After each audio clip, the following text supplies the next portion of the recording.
Hi guys, welcome back to another video.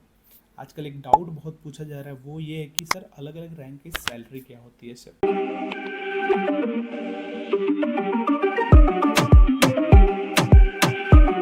तो ये question का जो आंसर है वो अलग अलग वेसल के लिए, अलग अलग पूल के लिए, अलग अलग ऑनर्स के ऊपर डिपेंड करता है कि वो सेम बल्क कैरियर पे आपको एक जगह कुछ और सैलरी मिल रहा है, दूसरे कंपनी में कुछ और मिल रहा है। तो ये बहुत सारे फैक्टर पे डिपेंड करता है, मेनली ओनर पे ही डिपेंड करता है। तो होपफुली आपको सबसे पहले तो ये चीज़ क्लियर हो गया होगा।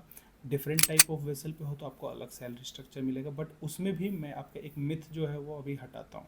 मैं अपने वेसल के बारे में ही बताऊंगा क्योंकि मुझे अपने वेसल का पता है, मैं कहीं और का नहीं बता पाऊंगा, मुझे नहीं पता। एंड जनरल सैलरी स्ट्रक्चर भी जो आपको बताई जाती है वो मोस्टली गलत ही होती है। तो बल्क कैरियर पे था मैं, जो कि एक सेल्फ अनलोडर बल्क कैरियर था। फोटो आप देख सकते हो मेरा जहाज पे। तो वहाँ पे स्टार्टिंग रैंक है जो आपका डेक कैडेट, मैं डेक साइड का ही बात करूँगा। और ऑलमोस्ट इंजन साइड में भी जब पैरेलल रैंक्स होते हैं उनका सेम ही होता है। तो सबसे पहले आप एक कैडेट होते हो, तो कैडेट का जो सैलरी था, सैलरी नहीं बोलूँगा, स्टाइपेंड बोलूँगा, जो आपको ट्रेनिंग के लिए मिल रहा है, तो वो था आपका 500 कह रहा हूँ। हे गाइस, आप लोग वीडियो तो देख रहे हो, पर क्या आपने फॉर्म भरा? नहीं, राइट? ऑल्सो स्किप नहीं होगा, it's not an ad. After all आपकी हेल्प के लिए ही है, चाहे merchant navy related basic doubts हो या प्रिपरेशन में हेल्प चाहिए हो। Our mentors are always there for you. So fill the form in the description and like this video before you go. Cadet के बाद आते हैं थर्ड ऑफिसर। हमारे वहाँ कोई भी जूनियर ऑफिसर का रैंक नहीं था। थर्ड ऑफिसर के सैलरी था 4200 से 4500 के बीच में। ये एक बल्क कैरियर के सैलरी की बात कर रहा हूँ, जो कि आधे से ज़्यादा लोगों को गलत ही लग रहा होगा, बट ये रियलिटी है।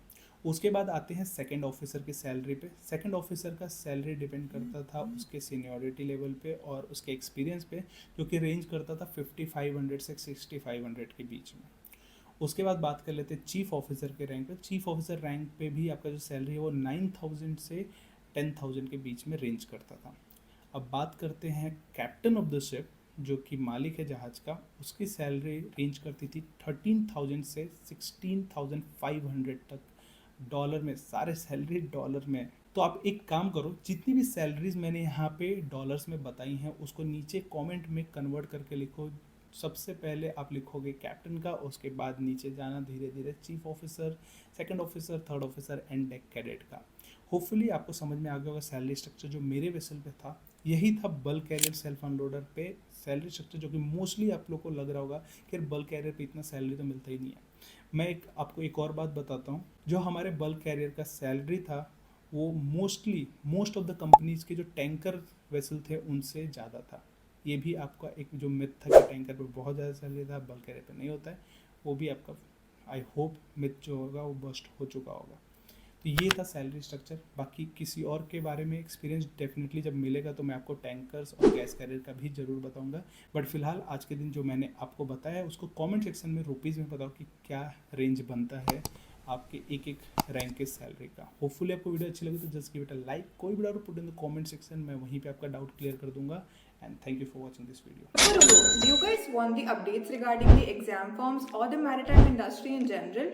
या फिर एग्जाम्स के लिए मोटिवेशन चाहिए? Then you definitely need to follow our Instagram channel for all this stuff and much more. Want the best notes and material for IMU CT and sponsorship exams? Want daily quizzes? Or do you want your doubts about your merchant navy career solved by our mentors? Search Budding Mariners on Telegram or click on the link in the description below to start your marina journey with us today.